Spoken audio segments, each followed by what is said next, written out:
It's just, I know, the session just before your lunch, and I'll try my best to make it as engaging as possible. So I was asked to speak for 20 minutes, but this might go beyond 20 minutes. I don't know how much interesting I can make it beyond 20 minutes, but let's see how things goes in. So today, what I'm going to talk about is, it's an interesting topic, but how interesting is, I would say, you guys have to decide how interesting it's for you. Specifically, I'm going to go deeper into one aspect, which is disability. How many of you have seen people who are disabled around? Have you seen? Have you interacted with them? Yes or no? Let's make it interactive, no? Have you interacted? Yes. Okay, great. So let's see what we have been doing, specifically in my role with the government side of it, and also in my role with TATA. So I'm just trying to ensure whatever knowledge that we have gained, whatever we have been doing, and also one more thing is to inspire all of you to also join us in this revolution of making change. So the topic here is how can we foster sustainability and global citizenship through education for a better tomorrow. So when you look at this topic, first of all, we have to look at some of the numbers across the globe. So that's what is put up here. I'm not going to discuss too much on this, but at least for you to understand, according to the UNICEF 2023, you can see that almost 240 million children with disabilities are lacking educational access. Is it a small number? Yes or no? Today you've got a brilliant opportunity here to hear to us, to be a part of Jain University, and not only that, to be a part of such a renowned ecosystem and learn things. But as you see there is a huge gap in the society. And that gap is something that we are going to see, we are going to discuss today.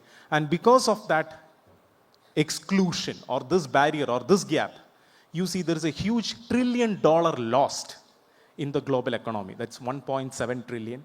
And you can see the rest of the numbers. I'm not going very detailed into these numbers. But finally, I just wanted to bring in something else.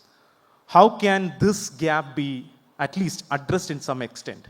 One part of it is technology. The other part of it is we, each one of us.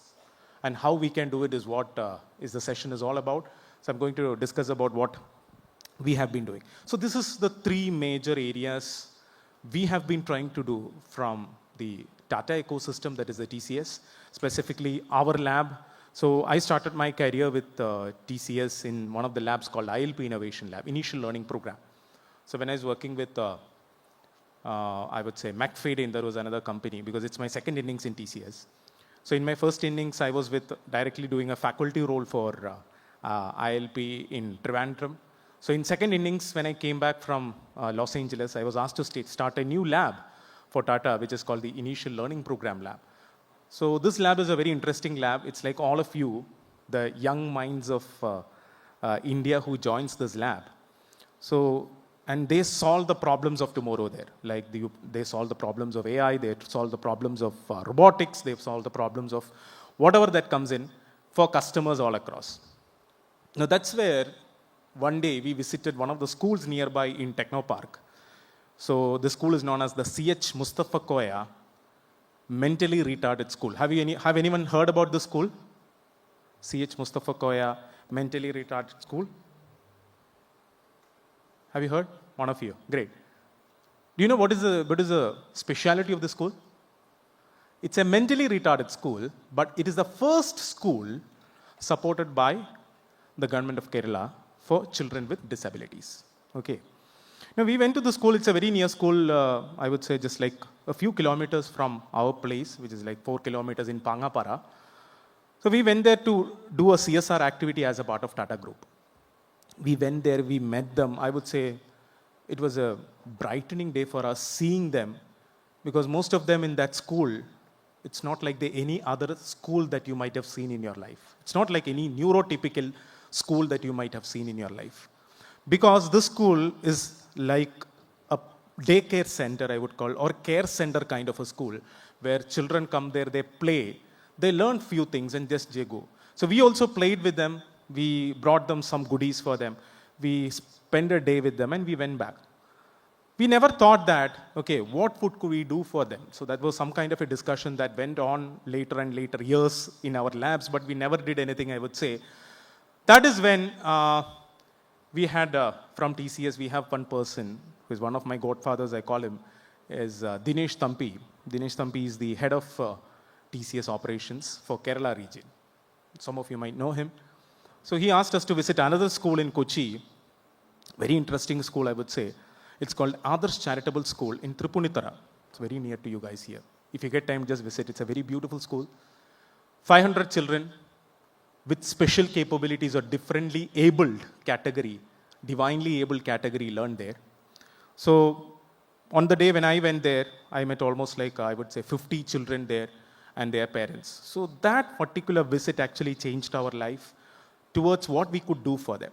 And this is where we work in from the perspective of this neurodivergent society or the specially able society. One is to bring in quality education. Second is to have a decent work and economic growth for them. And finally, reduce the inequality in the world for them. Okay, so that's where we are coming from, and this is where our entire system of discussion goes through.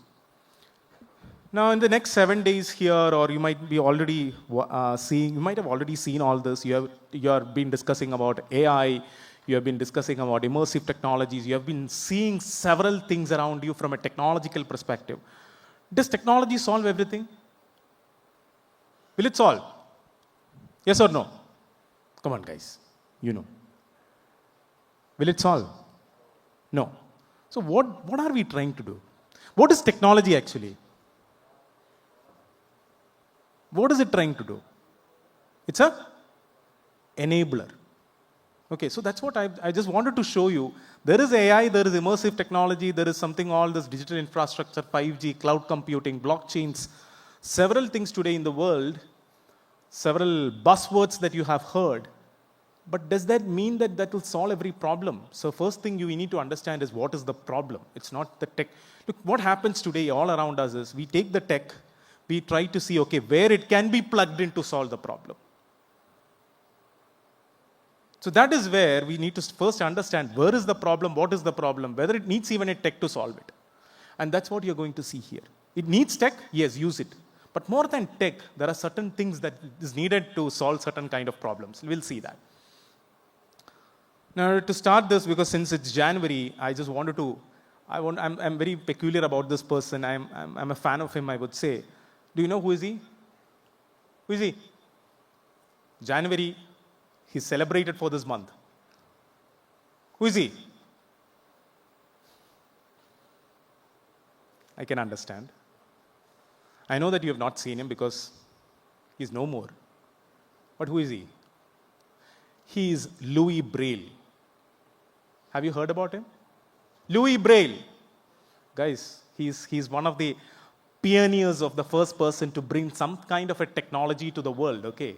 He also brought a technology. I'm going to discuss about it. And why I brought this person here is because this month, Jan 4th, is known as the World Braille Day. And this month is celebrated for World Braille Day and the Braille technology, what he brought it. Now, to start with what he is, and just for your understanding, I know many of you might have heard his name but don't know what he has done. He was born in the year 1809, okay? And almost in the age of 5, 6, he lost his eyesight because he was working with his father in a lathe, okay, in France. So there was an accident that occurred. He lost the eyesight of both his eyes. He's completely blind. Then he understood what is the difficulty of a person who is completely blind. Have you ever tried to understand the person with completely blind? Have you ever met a person who is completely blind? Anytime? Some of you? Yes or no? Okay. I just want you to do one thing before I go ahead. Just close your eyes, all of you. Just try closing your eyes. Okay. Just try to touch your friend's hands. Only hands, okay? Just try to touch your friend's hands. Just try to feel the hands. Your friend's hands. Okay? Thank you. Just open your eyes. Done. The exercise is done. What did you feel? What were you trying to feel? when you touch the hands, did you try to understand how his texture of the hands look like? You started understanding certain things. No? Something has gone into your brain. You started thinking something. So that's how a blind person tries to understand the environment. He is completely blind. Just think of a person who is completely blind 24/7. He goes for his basic activities, the toilets, looking around for people, looking around for the items, whatever he is looking for. It's a very drastic, I would say, very difficult task on a daily basis. And there was a time we also tried to behave like blinds. We were completely blindfolded to understand how a blind person looks the world through his hands, through his ears, and all other kind of senses. Now I'll come to that because I just wanted to introduce this guy, a brilliant guy who actually brought the concept of Braille. Now, how did he invent Braille? Does anyone know how he invented Braille? He actually got the idea of Braille from his uncle who was in the army, who was involved in multiple, I would say, those times it was all civil wars, the French related civil wars and stuff. So there is one of his uncles who was fighting there. So he told him in the age of 13 that during these wars, they communicated each other using a 12-digit tactile dot system. Because before that, they were communicating using torch lights. So when using torch lights, what would happen usually? The enemy is able to understand that this person is communicating, and based on that, they will come and attack you. But later, they started communicating using tactile dots, which is a 12-digit dot. Now, Louis Braille went and tried to use these 12-digit dots. He found that it is very complex for a blind person.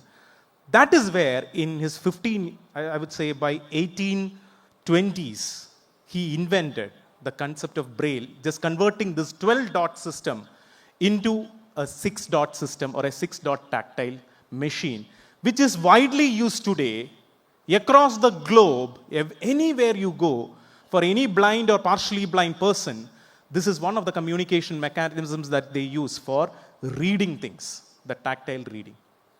So this is how it looks like. It has 6 dots and how the dots are arranged based on which you will be learning. And he's the inventor behind that.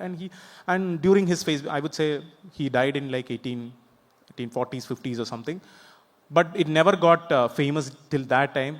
Only after his death, the French government took it and started popularizing it. And now it's one of the most popular methodologies with which blind people communicate. Now, why I wanted to bring this story is you have to understand how a person got the idea, from where the inspiration came through, and how this was actually done. Now, why I started looking into Louis Braille, there is a story behind that which I'll go through. But just I wanted to also show you some of the statistics so you understand why this kind of a device is important or this kind of a technology is important. It is almost estimated that 2 lakh children in India are blind or severely visually impaired. It is not, I'm talking about blind in the sense that by birth they are blind. I'm not talking about someone who got blind due to some issues or due to some accidents. But out of this, only 15,000 of these children are able to attend schools for blind. So look at the disparity there. And we talk about all this kind of change journey, and we talk about all kinds of degrees and the universities that we have. But here itself, you will see a huge difference. And more than 1.1 million children in India between the age of 5 and 19 are visually impaired, and 68% of them are only able to attend a school. And the biggest issue that we face here is the Braille literacy is not even just 1%, because it's very difficult to learn Braille. And without learning Braille, they cannot read any of their books, because all their books are in Braille today. Even though there are audio books, it is not serving the actual purpose. Now you might be thinking, why this guy is talking about all this nonsense or whatever that you've been hearing. So there is a story behind it, because I went to the school 2 years back, and it's a very beautiful school near to you in Alva. It's just 30 minutes, 40 minutes from here. Just try to go there when you get time. Okay, whenever. I'm not saying that you have to go today or something, but go there. It's called the Kerala Blind School Society, Alva. It's like any other school that you have learned. Now go back to your memories of your school days. You will understand. Okay, the classrooms, the place, your friends, same environment. No change, because it is never constructed as a blind school. So when I went there first day, when I was walking through that area you see in the front, so I was just walking, there were 2-3 children learning, or I would say they were just playing around. They just came running. They never knew I was there. He just come and hit my, I would say, leg, and he fell down. And suddenly he stood up and he started, that's the exercise I wanted you to do. He just started feeling my hands. And he asked me, who are you? I said, Robin. You know, the next time I went there, the same guy, he came to see me through the door inside the school. He started feeling my hands. And when he heard my sound, he said, I am Robin. And that is what blind people are. They're brilliant guys. They're all like us, but only problem that they face today, they're not accepted. They're not accepted as they are. So that is where we started this journey. Went to the school, understanding what's happening there. So I met this beautiful couple, okay? So Sunil Francis and Gigi Verghese. Sunil Francis lost his eyesight in the age of 15. So that is when he understood the problem of being blind. And the schools, wherever he was studying, was not accepting him as a blind child. They always wanted him to be a sighted child. So he was facing a lot of discrimination in all these normal schools. So he then decided to start a school. His wife, who is a strong supporter of, I would say, Sunil, she is the headmistress of the school, a beautiful lady. And she is, I would say, the woman icon of that school who is making sure things are happening around that school. So that's how I visited them. This is their classroom. I just took this to make you understand. I just want you to say me something after this, after you see this classroom.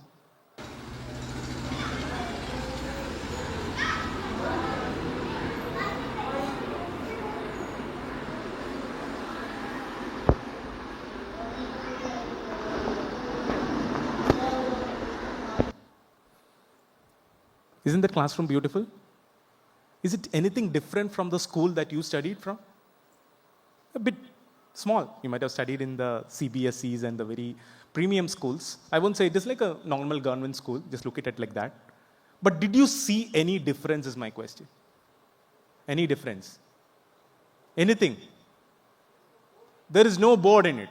Great. Anything else? There were desks actually. They actually moved it for a different experiment. I was there.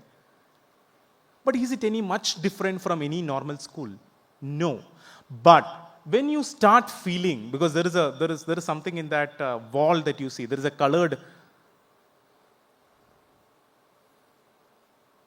you see that? There is a colored drawings and paintings on this wall. You see that? Does it make any sense for them to have this colored things or whatever that is there on the wall? Why is it there? Is there a reason behind it? Come on guys, tell me. It's a psychology. They never wanted to differentiate them with the so-called neurotypicals like us. And that is the reason that you see here. But when you go near to these colored, whatever the drawings there, when you start feeling it, you will see that there is a texture difference in this. It's not like the normal colored things that you see. It's a texture difference for them to understand what is the color there. For blue, they have a different color. For green, they have a different color. That actually made me think how much innovative they are in structuring their course. How much deep they're trying to understand to make that classroom look like any other person. Look, for a person like me who goes first in the classroom cannot make any difference. But each and everything has a texture in it. There is a difference that they have created. So this is how they learn. Okay, we do a lot of observational study, a design study before we start implementing anything for them.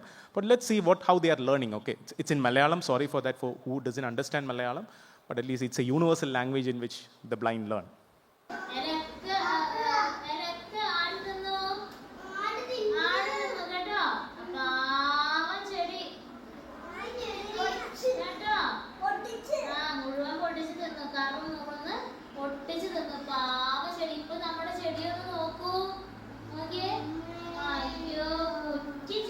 So if you hear what they are saying is,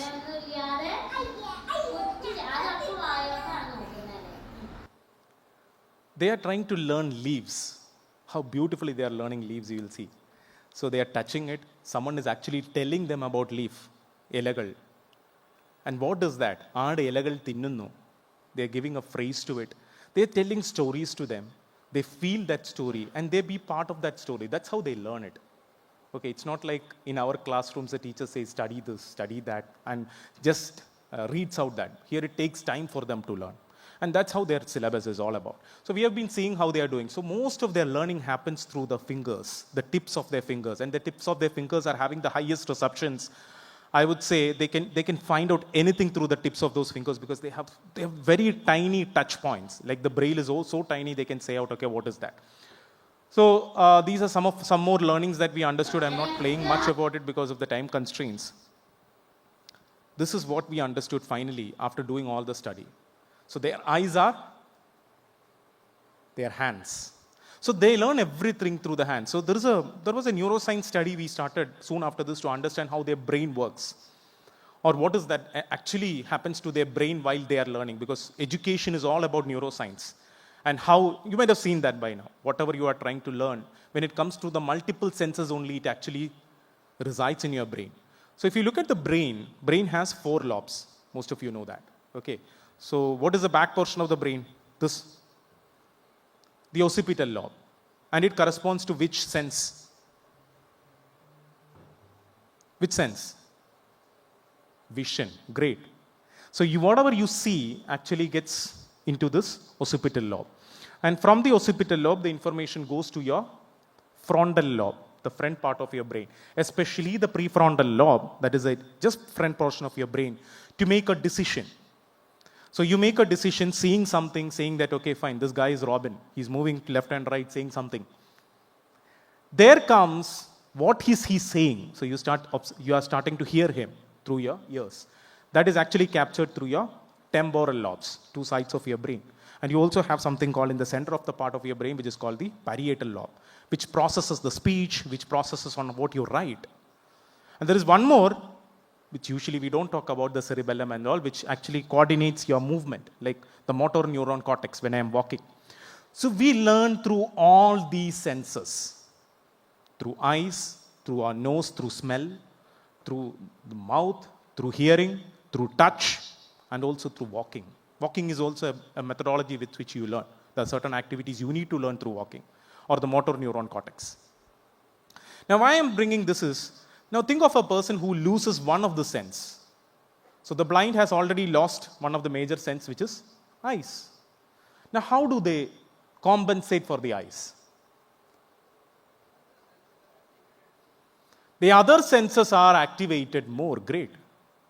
Now that is where you need to understand your brain. Your brain is marvelous, guys.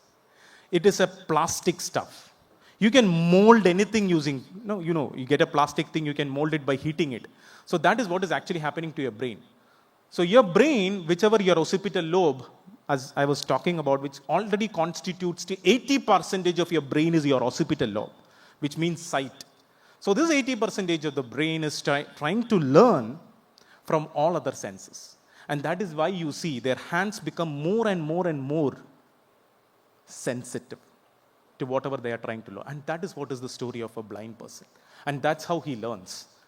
Okay, so we were trying to understand, okay, how we can make them learn Braille, what is the possibilities of making them learn Braille, and we went to multiple places all around. Even I had a discussion with the Royal National Institute of Blind in UK, because the innovators of that, they were the innovators behind the Alexa voice. Most of you might be hearing to the Alexa voice. Actually, that was invented by the Royal National Institute of Blind. And all those kind of discussions happened, and that's where we invented this device, which is called Braille Loom. Now, what is Braille Loom? It is a small Braille talking device where it is enabled by Gen AI, the latest artificial intelligence algorithm. So there is a beautiful algorithm that lies in this device. It can talk to you. So when you just create a particular, I would say, an alphabet, A. So A means the first one is enabled and all others are sitting down. So A is enabled, it will start talking about A for Apple, and what is Apple all about. And based on your age, it is hyper-personalized for the age. So that even for, I would say, gender, everything, it is hyper-personalized for them to understand, okay, what is it, what it needs to talk about.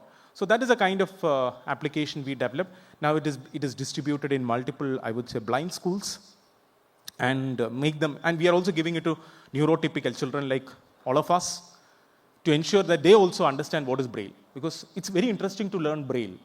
Once it is made interesting, education is much more easier. So that's what we were trying to do, especially for children who are in the class 1, 2, 3. They are provided with this device for them to make their lives much more easier to learn Braille, because that was a major difficulty for these schools to teach them. So what is it? The solution is all about, I would say, image recognition, blah, blah, blah. That's what I was saying. I'm not much a fan of technology, just talking about technology, but it has technology in it. More than the technology, what I wanted to bring in here is the neuroscience behind it. That's the beautiful part of it when we start doing a lot of research, especially the way in which it has gone into the person, because it has audio, so he hears whatever that is. You might have seen earlier, okay, let me put it in this way.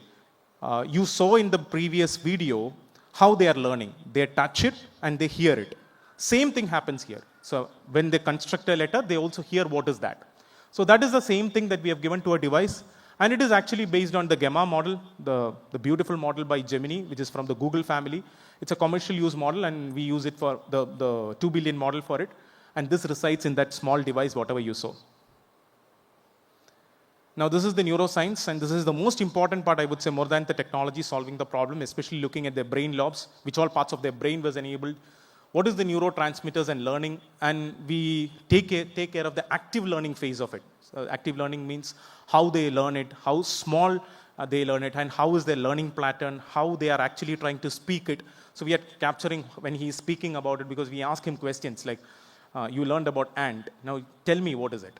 Okay, so when he starts speaking about it, the system understands how much deeper he is. So that's where we are talking about the hyper-personalization and also about the neuroplasticity. So that's what is about Brailleum, and you can see how it is being used.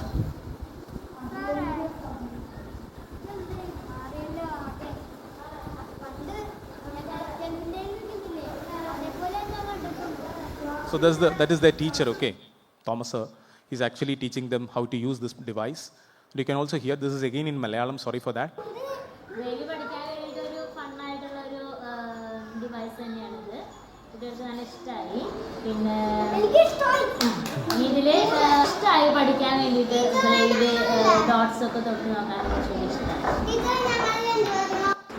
Okay, device വളരെ helpful ആണ്. അതായത് fun ആക്ടിവിറ്റികളൊക്കെ ചെയ്യാൻ പറ്റുന്നൊരു ഡിവൈസാണിത്.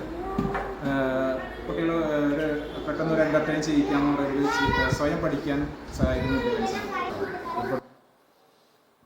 So that's what I wanted to share with you. There is a world outside, okay, who needs us, who need our innovations, our technology. More than that, they just wanted us to come and understand what the issues that they are facing. And this is where a starting point I wanted to make, because this is January, a month known for Braille, and there's a lot of events happening around Braille.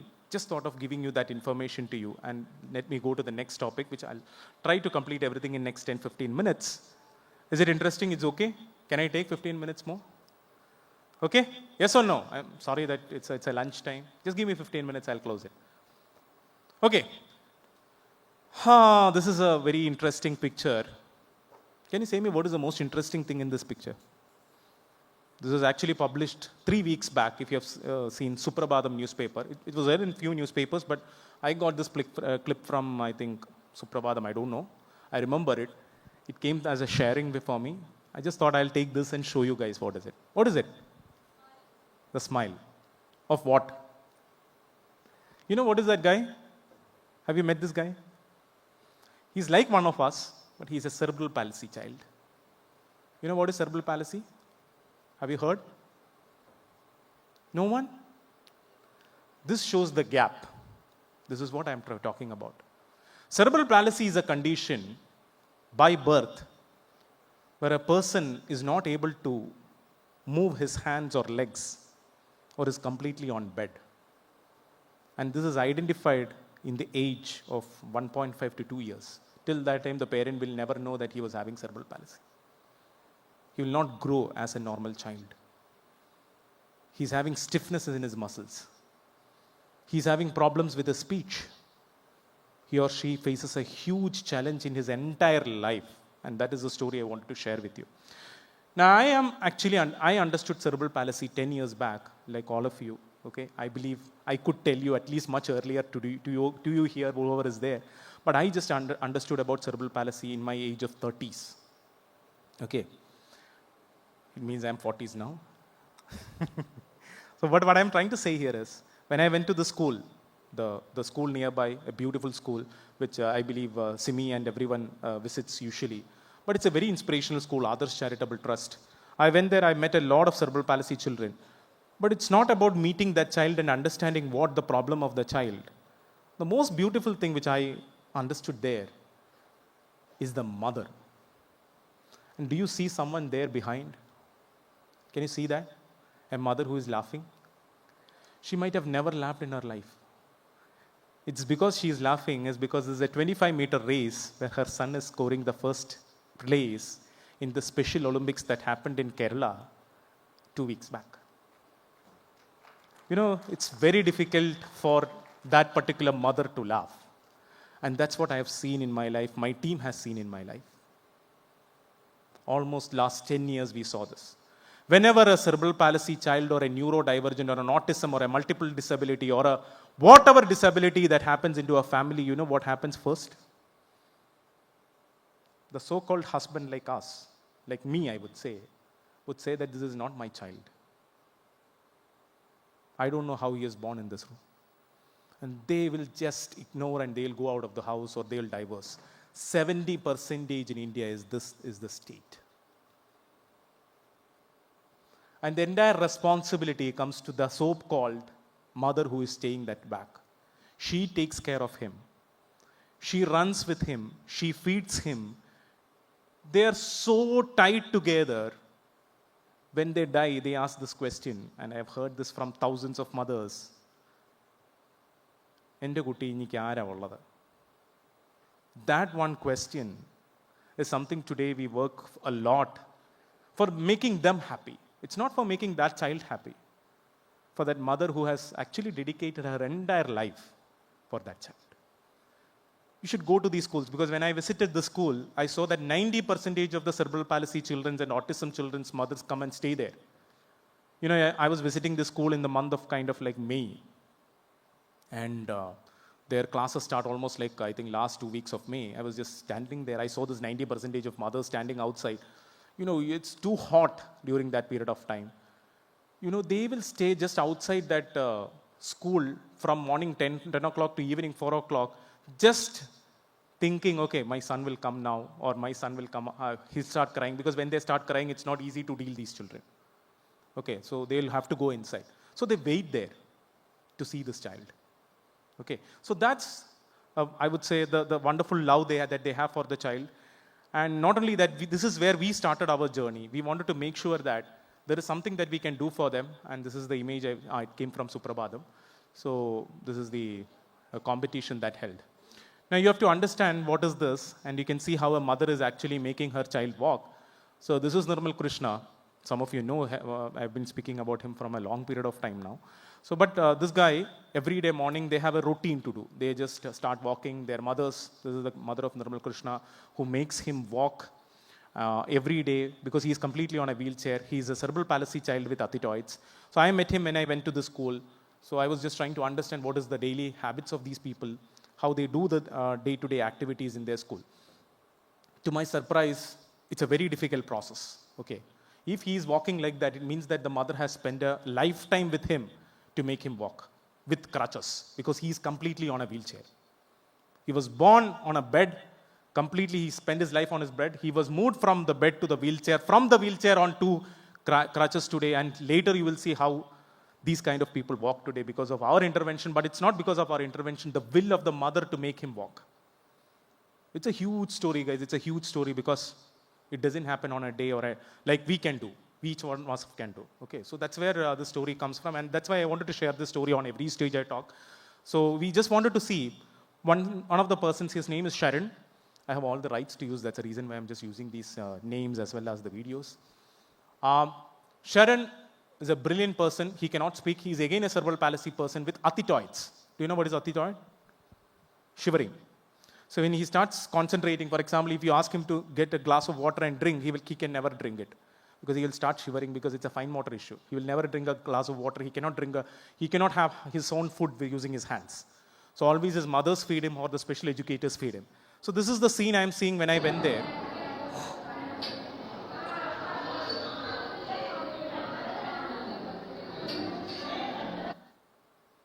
So he has been doing this for 2 years in that school. So that's when the special educator trained me. So these children, when they come to the special schools, if you go to the special school, you will understand, you will not see a classroom like standard 1, standard 2, standard 1A, 2A, B, C, D. Because when I went last week to my own school where I studied in Anakal, which is a remote place near to us.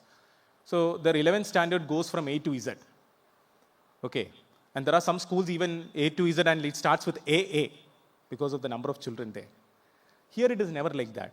They have something called Down syndrome room. They'll have a physical therapy room. They have interesting names like occupational therapy because it is all related to make them do their milestones and goals. So the milestone for Sharon was to make him climb the stairs up and down. Do you know why? Is it a simple milestone? For us, it's simple, no? Because we started doing this from our age 2 or 3. But for Sharon, he has been doing this from his lifetime. He is not able to do because his mother actually has to carry him from the top floor where she is living towards ground, or he has to carry him upwards on the stairs. And the mother said, this is what we need him to do. Okay, make him climb the stairs, climb down the stairs. So this is the milestone given, and the educators are trying to make him do that so that he will be more independent. The only thing that happens in these kind of schools is making these children more and more independent.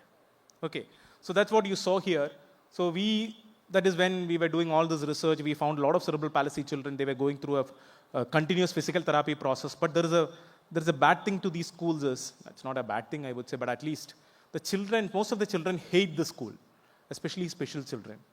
You know why? We all love to go to school in the morning because we have a lot of friends. We make friends, we talk to them, we enjoy them, we play with them. But these children are not like that. They don't want to go to school. Why? Why? For them, as you have seen, school is pain. When he reaches there, the teacher will ask him to climb the stairs up and down. He's completely demotivated. He doesn't have a confidence even to climb that stair. For him to climb the stair, he knows that his teacher has to be with him. She has to carry him. He is dependent on someone. Think of someone depending. I would say a week before I was meeting one father. He's 70 years old. He has a cerebral palsy child, 40 years old. And what he is, you know what actually he told me? Even toilet 40 years old son, when he goes to the toilet, he has to have his father in that toilet to make him do activities. And that's the biggest problem they face. They are not independent in their life. And that is the biggest problem he also faces, Sharon, or people like anyone like Sharon is facing in their environment. So let's see what we did. We brought in a gamified AI application for them. It's not about the technology, but what we did is we are trying to understand what Sharon or people like Sharon needs. And we created something so that they get interested in doing it.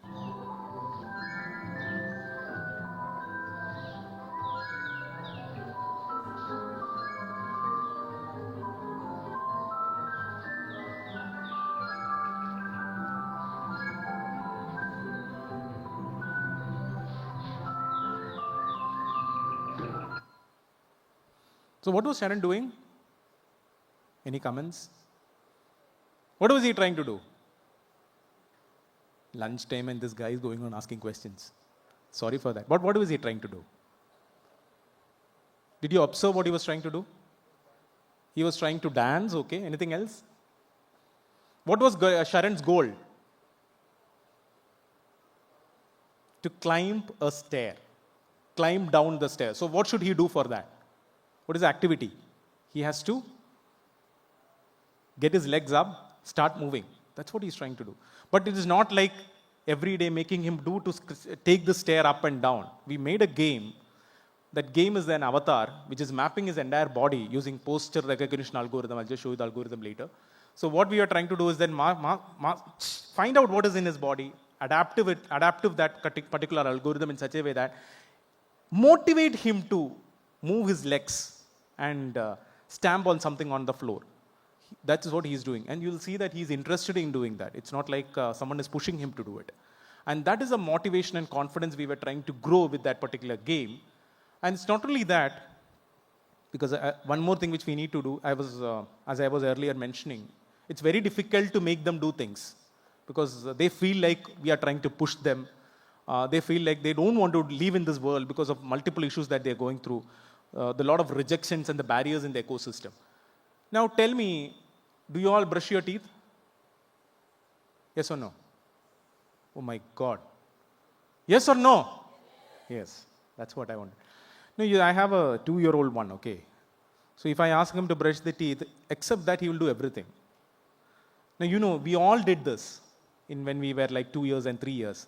Always our mother or our father was always behind us to make us brush the teeth. But today morning, if you wake up, does your mother say to brush your teeth? How do you do it? It has become a habit. You don't even remember that you brushed your teeth even. There are times like that, no? You might go and brush it once again because you never remembered that you brushed it or not. Because that becomes a habit, that becomes a process in your life. And there's a huge story behind brushing the teeth because in 1800s, I would say, 1800s when the recruitment towards the American army was happening, the biggest national problem reported by the defense of America was the dental hygiene because of the smell that was happening. The smell that was happening, okay? Now, that is where it started. Pepsodent came into existence and all this, what you see, the brushing of teeth. But the basic stuff is the basal ganglia, which is inside your brain, which actually learns the habits like teeth, brushing your teeth, bathing, and whatever, eating the breakfast, lunch. Again, breakfast, lunch, and all the body urges you to do that, except for the teeth brushing, which you have done it. Now, we wanted to make sure these kind of habits are formed in these children. That's how the virtual habilitation project or the VHAB that you have seen has come in. And we wanted to ensure certain chemicals are released in right quantity, especially the dopamine, serotonin. Have you heard about serotonin? What is it for? Happy. Dopamine is happy. Serotonin is something that you get when you get addicted and all these MDMAs and stuff. Okay. But don't go for it. You can use VHAB. You will get serotonin. The serotonin is more of giving you that right pleasure to manage your stability of your thought process. And endorphin. What is endorphin for? It's a kind of happy hormone where you will get it after doing some kind of a gym activity or something, lifting something and moving. So you feel like you are getting that right quantity of those hormones. So especially the desire to do something is what is dopamine. And one more thing we had to do is that whether their brain is responding in the right way that our research is going through. So we were using a lot of brain-computer interface kind of algorithms to understand that. So you can see here we are trying to measure his brain activities of an autistic child because these children don't respond through emotions like us. They won't say everything through their face. They don't even do a speech response. So we were not able to get that kind of outcome.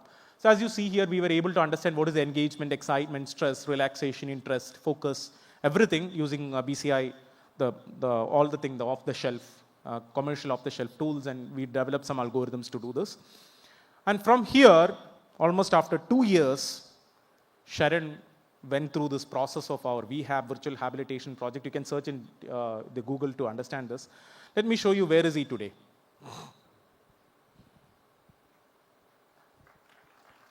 Isn't it interesting? So today he comes to the school, goes back from the school by walking himself. Does it make any sense? What is that? What is the sense that it makes? What is it? Anything is possible with technology, but I am not here to say about that. But what is the social sense it makes here? If he walks, what happens? He is more independent. Anything else? He can do things on his own. Great. But actually I was not doing it, or we were not doing it for him. For whom? For his mother. You know, his mother was actually waiting outside all these 2-3 years, seeing her son doing this activity every day. When she started seeing that small things, you know, she brought us cakes. She brought us unniyappam. I don't know how many of you know unniyappam. Small unniyappam she was so happy she shared when this guy started catching and started slowly putting up his legs. We got unniyappams. We got small cakes. She prepared it and she brought it, seeing all this happiness. And that's what we wanted. Today she goes for a work. She never accompanies him. And that is the social change, I would say. These can bring in, or technology can bring in, or even the right study can bring in. So that is what I would urge all of you to do. Okay. It is not the technology alone. Go there, spend time with them, because that is what a university can do. Each one of you sitting here can do. go try to understand the requirement, try to understand the problem that they face. It's not about just solving everything. It is just understanding that it's not even a technology might required for most of the things. But when you understand it, you will see, okay, there's a lot of change that we can make. So that we could almost reach more than 5,000 such children. And we have applied multiple, since it's a session, I wanted to just talk about Gestalt psychology as well as the Fox behavioral model that we have been working on, specifically when these kind of children are being approached in. And this is the algorithm that we use. 33 different body points were mapped for doing this activity, post-detector, post-tracking algorithms. All this, isn't it interesting? Actually, I would say, for me, anything today, when I see a small change in a child who is having a disability, makes me so happy rather than anything else. Because that's something which we feel that we could do, rather than, if you ask me if I have solved bigger business problems, yes, we have solved million problems. We have made millions of money in TCS. But when we see this, we are more happy than whatever we have did. And that is the reason why today I am working with the government, because we have a lot of people who are involved in these activities. And I just wanted to show you one more thing, which currently what we are doing, along with the government side of it. Do you know what is this? Have you seen this kind of a device? This is something used by people who are having dexterity issues to operate any laptops or mobile phones. It's called a micro switch. So the price of it is almost like $100. And if the switch has to work, it has to be connected to this PowerLink kind of a device, which is not available for India now. Most of them are not aware of it. And that is the reason why 20 to 30% of the disabled people are not able to use a mobile phone, not able to use a desktop. Think of if you are not able to use your mobile phones for the next 72 hours, since the internet is down, what would happen? Most of us will go crazy. We'll start bashing here and there. That is when you are going to see who we are. Think of them who have never even seen a mobile phone. They are so backwards. Okay, that is where it comes from. I'm just going to finish it. So this is something that we are working on, make assistive device a right in Kerala and make sure that everyone has access to an assistive device. And this is some of the sessions that's going on. We are also able to place a lot of these people after 18 years. You might think, okay, will they get a job? They will never get a job. Today we are trying to make sure through the government things, making them more employable. A lot of people are getting employed, more than 100 of them. So these are some of the stakeholders we are working with. Just for the time's sake, I'm just moving faster. And you can also look about it everywhere, because the BBCs have covered about it, the German medias have covered about it. And this is what is Kerala doing. And I'm just one person in that 1,000 people who are trying to make this change, and my team along with that. And thank you so much for listening to me. I know this is a very short session, simple things I could say. Thank you so much, team. But one urge, do whatever that's possible to bridge this gap. They also need you. We also need them, because tomorrow they are going to take up the society. The numbers are increasing like anything. Thank you so much. I am available on my LinkedIn. This is my LinkedIn QR code. Once again, wish you all success for the next 7 days, and thank you for inviting me. Wish you all greatness and goodness, and let's bridge the world.